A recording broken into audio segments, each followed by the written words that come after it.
बिस्मिल्लाहिर्रहमानिर्रहीम, अस्सलाम वालेकुम। आप देख रहे हैं नेशनल न्यूज़ और मैं हूं सुबान कुरैशी।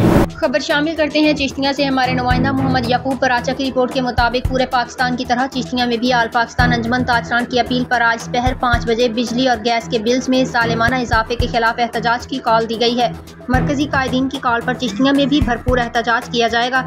इन ख्यालात का इजहार करते हुए जिला सदर अंजुमन ताजरान हाजी हमीद अहमद सिद्दीकी ने हमारे नुमाइंदे को बताया कि बिजली और गैस के बिल्स में जो इजाफी टैक्स लगाए जा रहे हैं, इससे गरीब का चूल्हा बंद हो चुका है और अब मुतवसत तबका भी मुआशी बहरान का शिकार होता जा रहा है।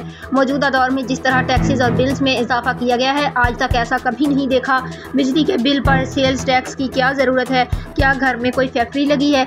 FC चार्जेस, फ्यूल चार्जेस, लगभग 12 किस्म के टैक्स लगाए गए हैं, जो सरासर जुल्म है। महंगाई के इस आलम में गरीब आदमी 2 वक्त की रोटी को तरस रहा है और हुकूमत आवाम पर टैक्सों की भरमार कर रही है। दौरान इलेक्शन 200 और 300 यूनिट फ्री देने का वादा किया था, अब वो वादा किधर गया? लिहाजा हुकूमत को बिजली और गैस के टैक्सेस पर नजरसानी करना पड़ेगी। आज एहतजाज के बाद मरकजी कायदीन जो हिदायत जारी करेंगे, हम उनका भरपूर साथ देंगे।